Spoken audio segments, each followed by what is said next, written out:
j'ai découvert après, hein, c'est-à-dire après les relogements, je suis reparti dans ces cités. Je félicite déjà les architectes qui ont fait sur certains quartiers des efforts assez intéressants, en tout cas d'aménagement. Mais regardez un peu où est-ce qu'on met ces quartiers-là. Moi, pour arriver à Jaïbiya, je ne sais pas si vous connaissez, je pense qu'il faut y aller. Il faut aller à Jaïbiya.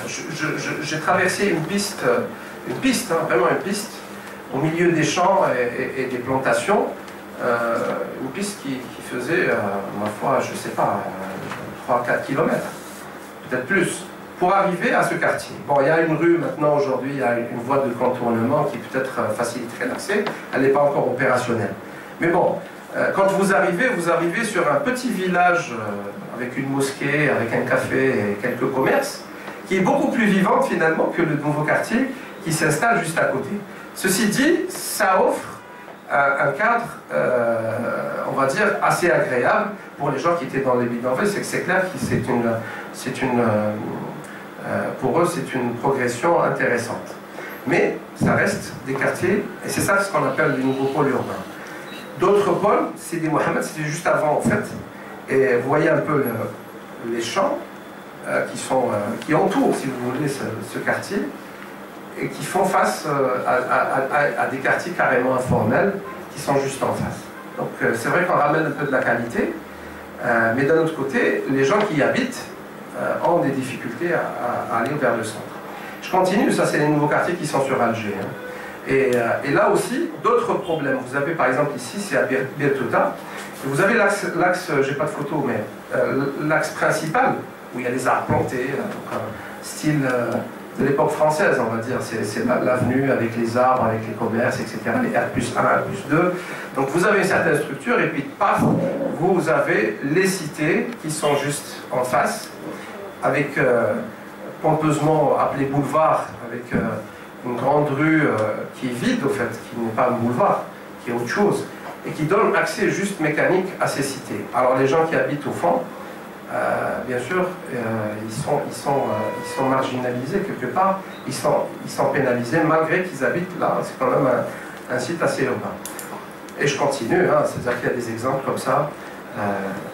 Alors, c'est quoi le problème de ces pôles? Le problème de ces pôles, c'est justement ce rattachement à la ville et ce continuum urbain. Encore 5 minutes. Encore 5 minutes, je terminerai dans 5 minutes. Alors, il y a une loi qui existe sur la loi qui existe depuis 2006, déjà avant le discours du président, la loi 06.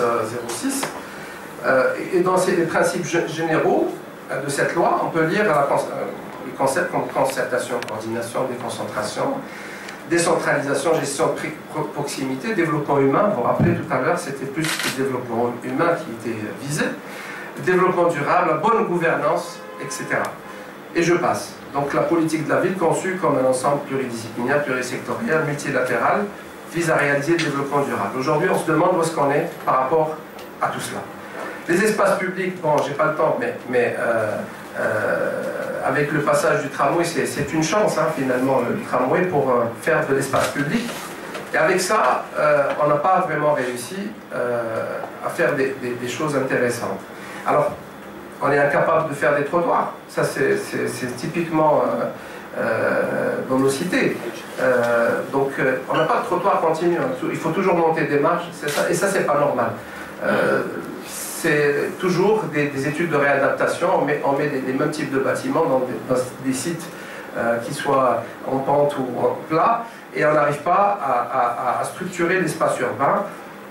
Et ça continue. Donc incapable aussi finalement de dessiner des boulevards urbains. Mais bon, parfois, voilà, on a des surprises. On a des espaces qui sont réussis, qui sont réfléchis. Bon, c'est des exceptions qui confirment finalement la règle. À Alger, il y a une charte des espaces publics qui existe, qui n'est pas encore mise en application, on attend, mais qui propose aussi un développement futur à nos espaces publics. J'espère qu'on les connaîtra un jour. Mais en tout cas, on n'y arrivera pas tant que, bien sûr, on n'aura pas réglé tous les problèmes d'ingénierie, parce qu'il y en a des masses, mais on en a beaucoup. Donc, la problématique de l'ingénierie urbaine, elle est aussi fondamentale et qui n'est pas encore réglée dans notre pays, puisqu'on n'a pas de maîtrise. Alors le chaînon manquant aussi, c'est la maîtrise d'ouvrage. Maîtrise d'ouvrage urbaine, pratiquement inexistante, puisque tout le monde, chacun travaille pour lui, chacun pour soi. C'est une organisation de projet constituée par l'ensemble des moyens que les parties prenantes du territoire public et privé mobilisent sur le projet. Cette organisation met en réseau tous les acteurs du territoire en créant des lieux d'échange, de débat, de coordination et de décision nécessaires à la gouvernance des points de vue et de la cohérence des actions. Je remets peut-être ma question autrement. Aujourd'hui, on ne fait plus de différence entre les quartiers qui se trouvent dans les grandes villes, les grandes agglomérations, et les quartiers qui se trouvent à la campagne. C'est pratiquement la même chose. Vous êtes architecte, urbaniste, vous êtes mieux placé que moi, c'est pas normal, on doit faire le distinguo dès le premier coup d'œil. Alors, là où il y a une cité HLM, LSP, ADL, ça c'est des espèces de logos, hein, c'est des HLM. Là où il y a une cité HLM, il n'y a pas d'urbanisme, il n'y a pas d'architecture, puisque c'est un processus d'entreprise. On arrive avec un modèle et puis on va le multiplier par autant de ce qu'on peut,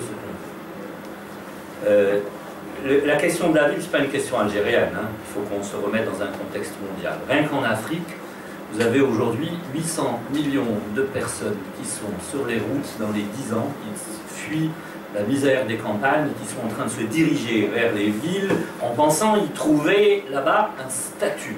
Le problème, c'est le statut individuel.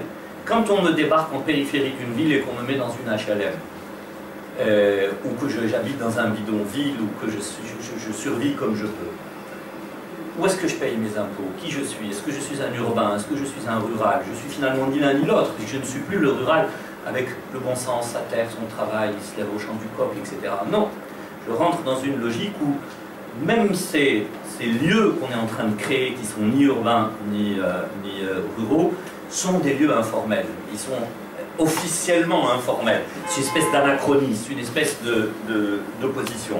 Alors, ce qu'il faut redéfinir, c'est les modes opératoires qui nous permettent de fabriquer de la ville.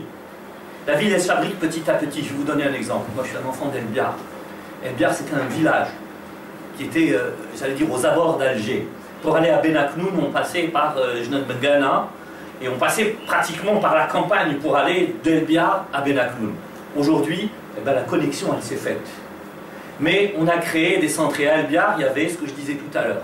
La bibliothèque, le conservatoire, le stade, l'école, la place. La place, elle était bordée par quoi? Par la mairie, très important, l'institution officielle. Par la mosquée, très important, l'institution culturelle. Par la poste, donc la communication. Par la petite école primaire et par les cafés.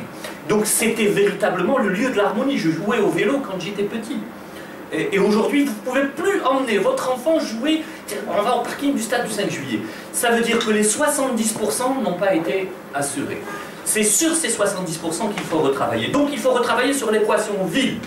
Et se dire, 1, l'administration doit lâcher la prescription. On n'a jamais produit quelque chose de cohérent à partir d'un bureau d'études publiques d'urbanisme depuis le temps du CNERU des années 70 ou du début des années 80. Aujourd'hui, les urbas que vous avez dans chaque wilaya, vous avez l'urba Blida, l'urba Annaba, l'urba Oran, l'urba Constantine, je ne sais pas quoi, ils sont incapables de produire de la ville parce que produire de la ville, c'est produire de la stratégie.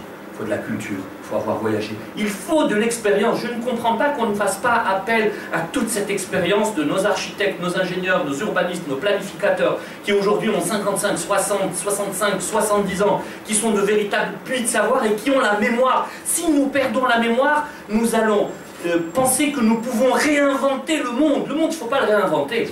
Pourquoi à Marseille ça fonctionne? J'ai assisté à un conseil de wilaya sur la réhabilitation la semaine dernière. Et le Wali disait, à juste titre, pourquoi est-ce que à Barcelone ça fonctionne et pourquoi est-ce qu'à Marseille ça fonctionne? Qu'est-ce qui nous manquerait pour que ça fonctionne? Il nous manque d'étudier. Il nous manque de mettre les bonnes compétences aux bons endroits et il nous manque de remplir toutes les cases de cet organigramme. À chaque fois qu'il en manquera une, on ne réussira pas l'équation. Donc ça veut dire que il faut qu'on soit sérieux comme si on était en train de passer un examen capital, comme si on était en train de passer un examen vital. Et qu'on se dise, j'étudie tout. Ensuite, je lance des appels d'offres pour qu'on vienne construire selon les prescriptions de celui qui engage sa responsabilité pénale, civile, sa responsabilité culturelle et sa responsabilité devant l'histoire. Il faut l'architecture, l'urbanisme, ce sont des métiers, je dis, de prescription et de liberté. L'État ne peut pas être en même temps l'arbitre, le joueur, le public et celui qui encaisse dans le stade. Donc il arrive un moment où on se dit, si les villes dans lesquelles nous vivons, elles sont cohérentes, c'est parce qu'elles ont été fabriquées par des gens multiples et différents qui ont créé cette diversité.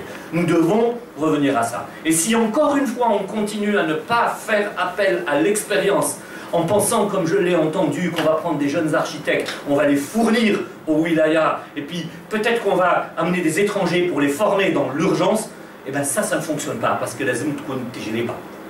Il faut qu'il y ait l'expérience qui s'installe. C'est la seule chose qu'on ne peut pas mettre comme une clé USB. Donc pourquoi on ne fait pas appel aux expériences des locaux? Et c'est des sujets qui, à 95%, se règlent avec les forces locales. Elles ne se règlent pas avec des gens qui viennent définir mon cadre de vie intime. C'est une espèce de viol dans mon identité et dans ma souveraineté. Et il faut que les institutions se mettent à se parler et qu'elles parlent aussi aux professionnels de terrain.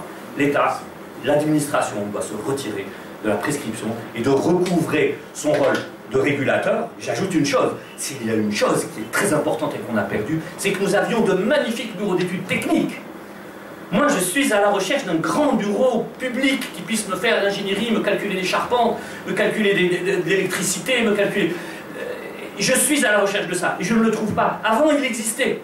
Et puis on faisait appel quand même à des architectes, ils n'étaient pas beaucoup. Il ne faut pas beaucoup d'architectes pour faire un pays.